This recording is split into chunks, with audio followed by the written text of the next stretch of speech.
Hi, welcome to the Crafts channel. My name's Corinne Brad and today I want to show you how to make a really simple tetrahedron wall display like this one here. Very fashionable at the minute, all these geometrics, and very, very simple to make.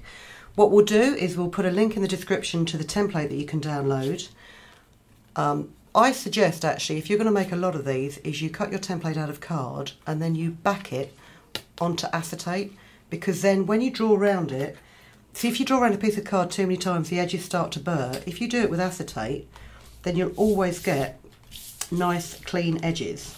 So, really simple to do. Line up, draw around it with a pencil.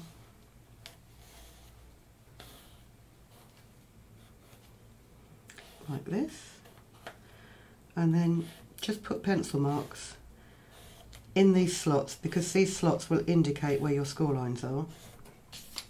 And then rather than trying to figure it out on a scoring board, just take a ball-ended tool, or if you don't have a ball-ended tool, an old biro that doesn't work anymore, something that's just got a smooth round end, and then just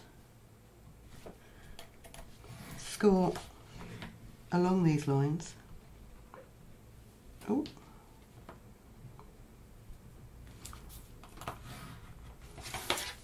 You don't have to exert too much pressure unless you're using a really thick card. I mean, this card that I'm using is, I think, probably only about 190 gram.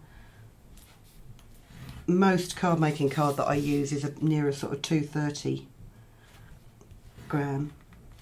But because once this is up on the wall and it's being displayed, it shouldn't, you shouldn't be touching it.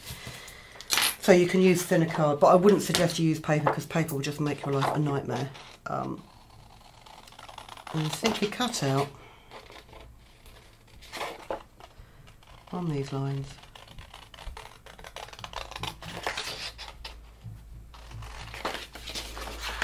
With a nice sharp pair of scissors. And I've said this before actually, big scissors are the way forward. For some reason, it's actually much nicer and much easier to cut with a massive great blade than it is with a little fiddly pair of scissors.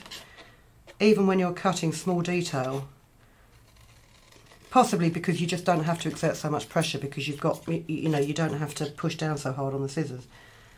Or it could just be me. So you've cut your shape out.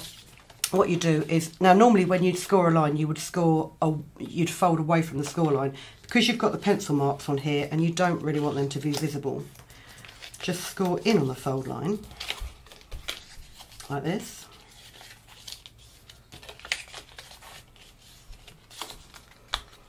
And then take this single flat that's on its own here, and let's do it with double-sided tape, because of late I've been having problems with my glue.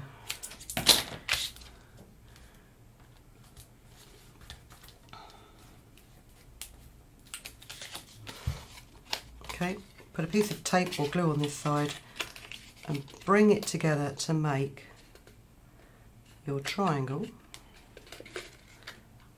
like so, which then has a flat base, and you need these tabs at the bottom to secure it to your piece of card. So, I mean, I've got 4 different colours here, and then I sat at home and carefully made up stacks and stacks of these little pyramids. What I'd suggest you do is, if you use a piece of backing card that is a similar tone to the colours that you're using, there's nothing worse. If you've got a whole display of green and blue tetrahedrons and you put a bright red back on it, you'll see those lines. So don't be tempted to just pick up any old bit of card. Pick up a piece of card that's fairly stiff, and we'll start from one corner.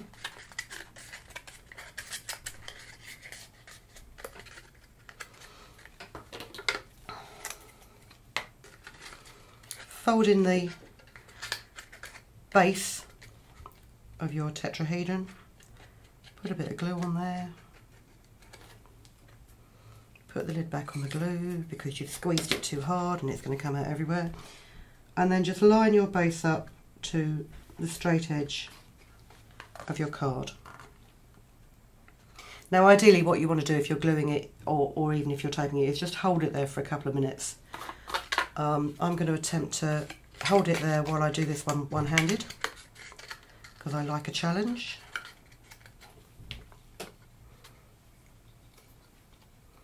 You can see this is going to go horribly, horribly wrong in a minute.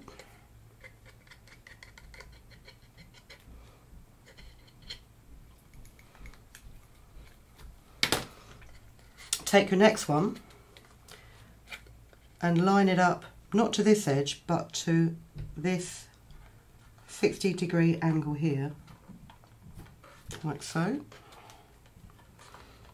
And then hold that one in place. Well, you should hold that one in place.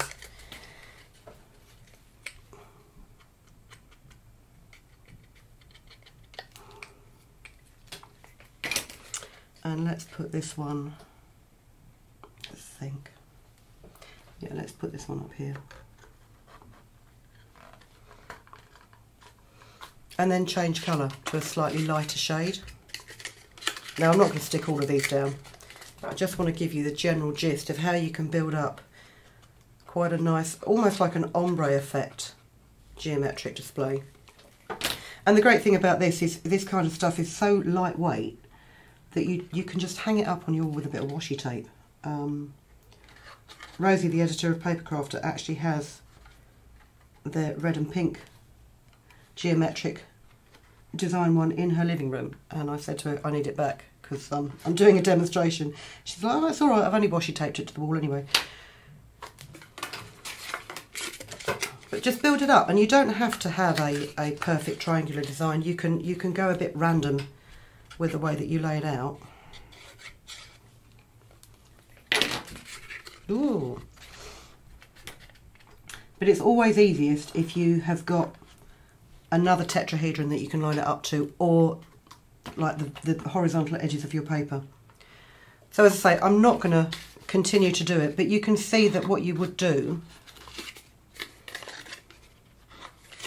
is you'd get that ombre effect by using different colours in different positions.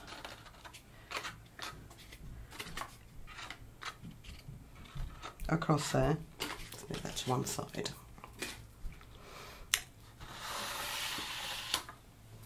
And then you've got this mountainous, and it's one of those things, it's so appealing to look at it from any angle. The symmetry and the geometry of it is really, really beautiful. So as I say, check the description below. It will give you the link to where you can download our template, and have fun making your tetrahedron wall displays, and we'll see you next time. If you've been inspired to create, please share your makes with us in the comments section below. And if you've enjoyed videos by the Crafts channel, hit the like button. Want to see more of us? Then click subscribe. See you next time.